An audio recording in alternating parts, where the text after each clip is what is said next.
Dear students, last video में हमने एक डायटोमिक मॉलिक्यूल के लिए रोटेशनल स्पेक्ट्रा को डिस्कस किया था और इसके लिए एक डायटोमिक मॉलिक्यूल में किस तरह से एनर्जी लेवल्स होंगे और उनकी एनर्जी की वैल्यू क्या होगी, इसको हमने बताया था। अब वही रोटेशनल स्पेक्ट्रा के लिए कुछ और हम कह सकते हैं जानकारी, कुछ और इम्पॉर्टेंट पॉइंट्स को हम आज यहाँ डिस्कस करेंगे।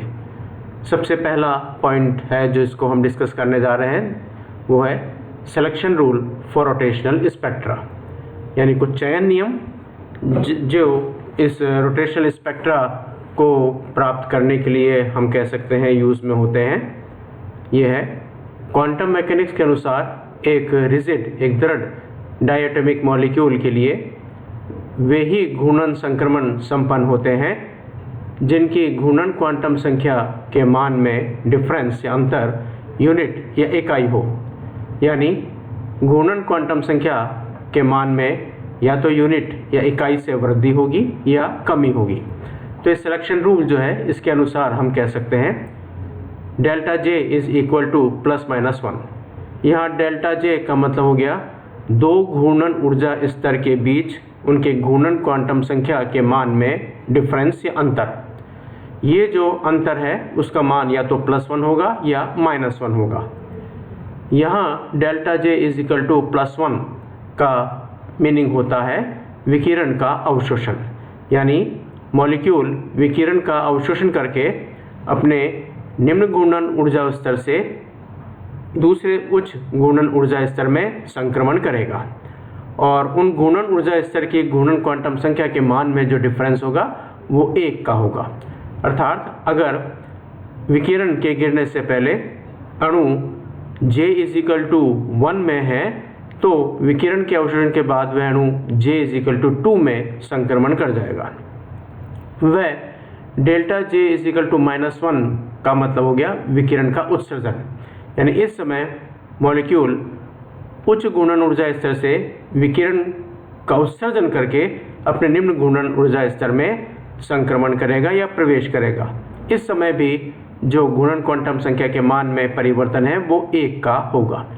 ये जो delta J is equal to +-1 है, इसको हम कहते हैं रोटेशनल स्पेक्ट्रा के लिए सिलेक्शन रूल, जो क्वांटम मैकेनिक्स के आधार पर हमें प्राप्त हुए हैं।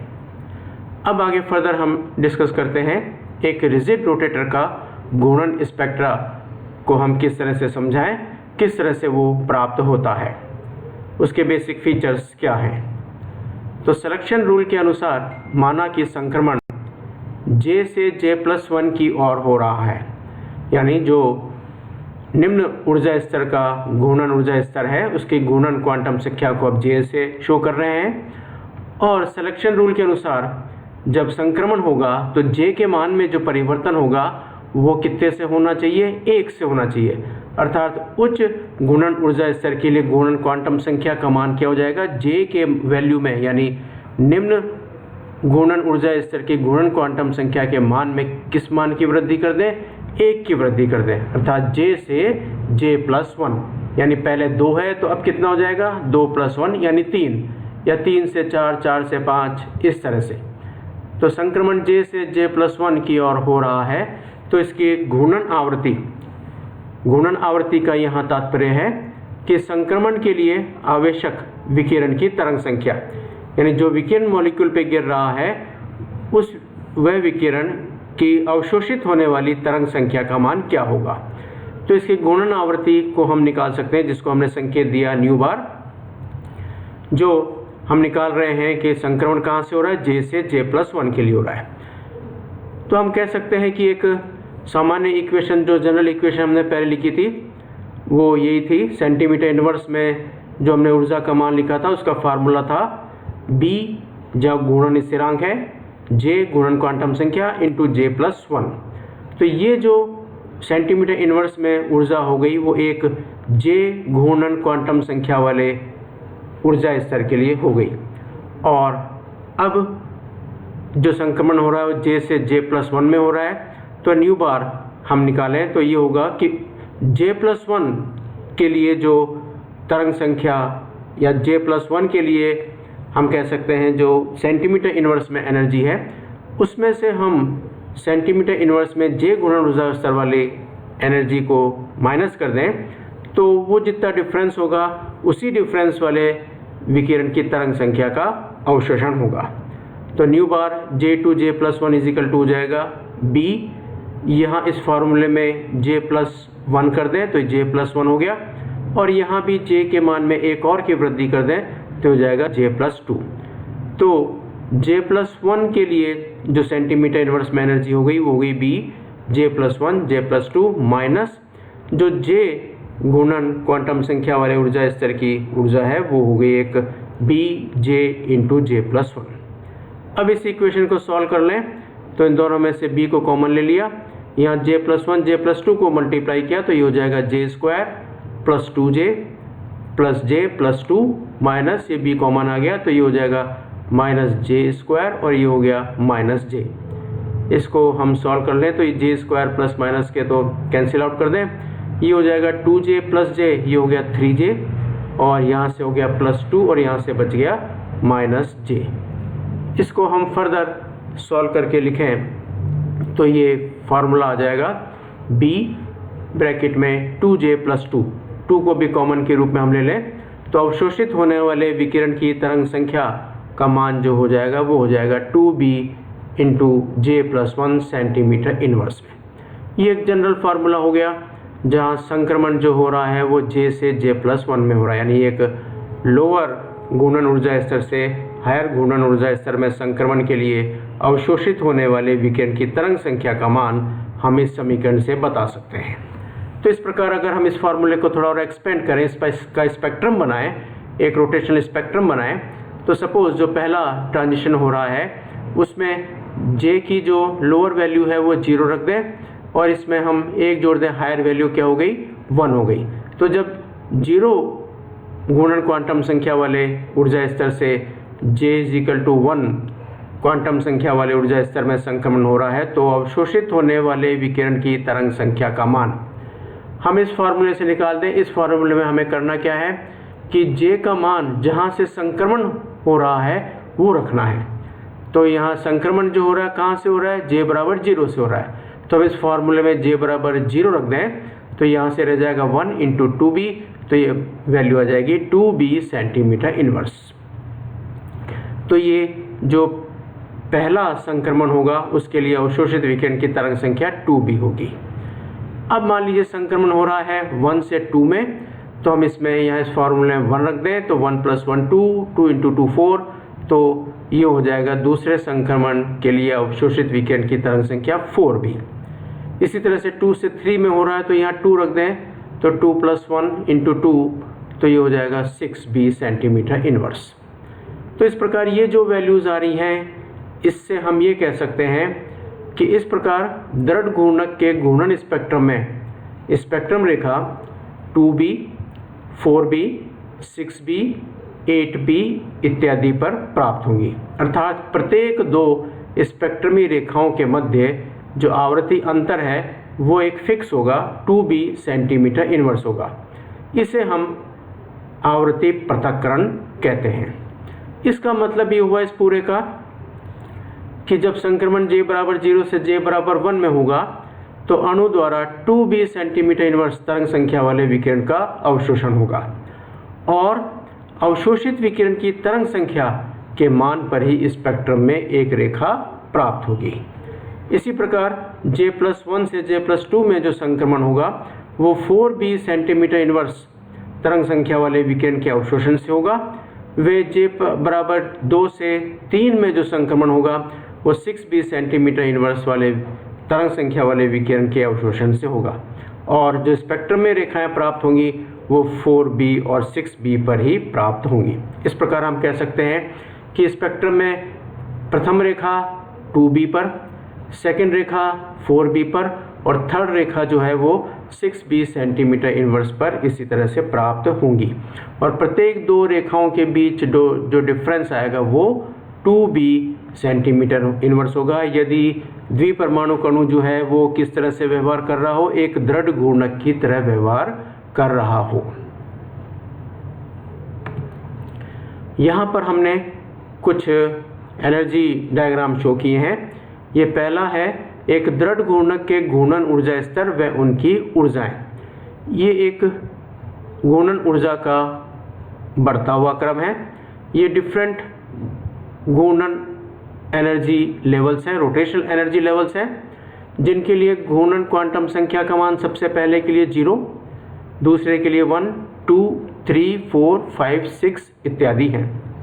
सबसे पहले वाले निम्न घूर्णन ऊर्जा स्तर की ऊर्जा का मान अगर हम उस फॉर्मूले में रखें Bj इंटू जे प्लस 1, तो j बराबर 0 रखेंगे तो टोटल वैल्यू जो होगी वो 0 हो जाएगी। फिर Bj j प्लस 1 वाले फार्मूले में j इज इक्वल टू 1 रखेंगे तो आ जाएगा 2b। इस प्रकार से 6b, 12b, 20b, 30b और 42b ये जो है वो इन घूर्णन ऊर्जा स्तर की ऊर्जाओं के मान हो गए, लेकिन यूनिट क्या है, सेंटीमीटर इनवर्स है, क्योंकि हमने यहाँ ऊपर ही के ऊपर बार लगा रखा है। तो ये डिफरेंट एनर्जी लेवल और उनकी ऊर्जाओं के मान। अब सिलेक्शन रूल के अकॉर्डिंग जो संक्रमण होगा उसमें डेल्टा जे का मान ±1 होगा, यानी जो मॉलिक्यूल जे बराबर 0 एनर्जी लेवल में है वो एनर्जी का अवशोषण करके जे बराबर 1 में जाएगा, तो ये पहला संक्रमण हो गया। इसी तरह से मॉलिक्यूल जो जे बराबर 1 में है वो संक्रमण करके जे बराबर 2 में जाएंगे। जो पहले से जे बराबर 2 में स्थित है मॉलिक्यूल वो जे बराबर 3 में जाएंगे। जे बराबर 3 वाले मॉलिक्यूल्स 4 में, 4 वाले 5 में और 5 वाले 6 में, इसी तरह से ये संक्रमण प्रदर्शित होंगे। इन संक्रमणों के कारण ये हो गए दृढ़ घूर्णक में अनुमत संक्रमण जो चयन नियम के अकॉर्डिंग हो रहे हैं। इन संक्रमणों के कारण जो स्पेक्ट्रम में स्पेक्ट्रम लाइंस बनेगी, स्पेक्ट्रमी रेखाएं बनेगी, उसको हम इस तरह से शो कर दें जहां ये तरंग संख्या का सेंटीमीटर इनवर्स में बढ़ता हुआ क्रम है उनके मान का। तो 0 से 1 में संक्रमण हो रहा है तो उसके संगत स्पेक्ट्रम में एक लाइन प्राप्त होगी, एक रेखा प्राप्त होगी। वो रेखा कौन सी तरंग संख्या पर बनेगी, वो रेखा बनेगी 2b सेंटीमीटर इनवर्स पर। इसी तरह से दूसरा संक्रमण जो होगा 1 से 2 वाला, उस संक्रमण की जो स्पेक्ट्रमी रेखा प्राप्त होगी वो होगी 4b पर। तीसरा जो संक्रमण हो रहा है उस संक्रमण से स्पेक्ट्रम रेखा की तरंग संख्या का मान 6b, फिर इसी प्रकार से 8b, फिर 10b, 12b इत्यादि हमें स्पेक्ट्रमी रेखाएं प्राप्त होंगी। और प्रत्येक दो रेखा के बीच जो डिफरेंस है वो 2b होगा, जिसे हमने आवृत्ति पृथक्करण कहा है। इस तरह से एक दृढ़ घूर्णक में के घूर्णन स्पेक्ट्रम में स्पेक्ट्रमी रेखाओं की उत्पत्ति को बताया जा सकता है। तो हम यहाँ इस तरह से एक्सप्लेन कर सकते हैं, एक द्विपरमाणु अणु जो एक दृढ़ घूर्णक की तरह व्यवहार करता हो से प्राप्त प्योर शुद्ध घूर्णन स्पेक्ट्रम में रेखाओं के मध्य जो अंतराल है, जो उसमें डिस्टेंस है, वो नियत यानी कांस्टेंट रहता है। लेकिन बाद में ये भी कहा गया, लेकिन इन लाइंस को ध्यान से देखने पर यह प्रतीत होता है कि जैसे जैसे जे का मान बढ़ता जाता है रेखाओं के मध्य दूरियां भी कम होती जाती है। तो अभी तक तो हमने कहा कि प्रत्येक दो स्पेक्ट्रमी रेखाओं के बीच डिफरेंस 2b होगा, लेकिन जब इन स्पेक्ट्रमी रेखाओं को एक अच्छे स्पेक्ट्रोस्कोप से देखा गया तो ये पता चला कि जैसे जैसे जे की वैल्यू बढ़ती जाती है तो जो स्पेक्ट्रमी लाइन आ रही है उनके बीच में डिफरेंस भी जो है वो कम होता जाता है। इसका कारण बताया गया, इसका रीज़न ये है कि अणु का जो बॉन्ड है, अणु का बंध है, वास्तव में दृढ़ नहीं हो सकता। यहाँ दृढ़ का मतलब है कि दो परमाणुओं के बीच जो बॉन्ड डिस्टेंस है, बंध दूरी है, वह परिवर्तित ना हो। इसी को हमने कहा दृढ़ घूर्णक। तो अणु का बंध वास्तव में दृढ़ नहीं हो सकता, तथा उच्च घूर्णन ऊर्जा स्तरों में जब अणु तेजी से घूर्णन करता है तो उस अणु पर जो एक बल लगता है जिसको हम कहते हैं अपकेंद्र बल, इस अपकेंद्र बल के कारण बॉन्ड जो है वो स्ट्रेच हो जाता है, बंध का त्वरण हो जाता है। इस प्रकार बंध लंबाई में वृद्धि हो जाती है और बंध लंबाई में वृद्धि के कारण अणु के जड़त्व आघूर्ण का मान बढ़ जाता है, और जड़त्व आघूर्ण का मान बढ़ जाता है तो परिणाम स्वरूप रेखाओं के बीच दूरियां जो हैं, डिस्टेंस जो है वो 2b से कम हो जाती हैं या बंद दूरियां कम हो जाती हैं। इसको हम इस तरह से शो कर दें कि जड़त्व आघूर्ण equal to mu R square.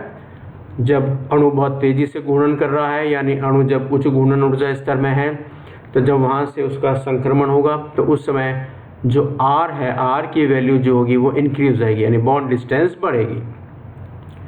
Bond distance बढ़ेगी तो I की वैल्यू जो है वो भी बढ़ जाएगी। जब I की वैल्यू बढ़ गई तो घूर्णन स्थिरांक, उस अणु के लिए जो घूर्णन स्थिरांक का मान था जो बराबर था h/8 पाई स्क्वायर IC के, h कांस्टेंट है, 8 कांस्टेंट, पाई कांस्टेंट, c कांस्टेंट, लेकिन I की वैल्यू जो है वो बढ़ गई। I की वैल्यू बढ़ते ही जो है B की वैल्यू जो हो जाएगी वो कम हो जाएगी, और B की वैल्यू कम हो गई तो अब जो डिफरेंस जो अपन ने पहले कहा 2B होगा तो 2B न होकर 2B से कम हो जाएगा, यानी अवशोषित होने वाले विकिरण की तरंग संख्या का मान कम हो जाएगा, अर्थात दो रेखाओं के बीच क्रमागत दूरियों के मान भी कम हो जाएंगे। तो इस प्रकार से हम एक घूर्णन स्पेक्ट्रम किस तरह से बनता है, उसके स्पेक्ट्रम को हम एक्सप्लेन कर सकते हैं।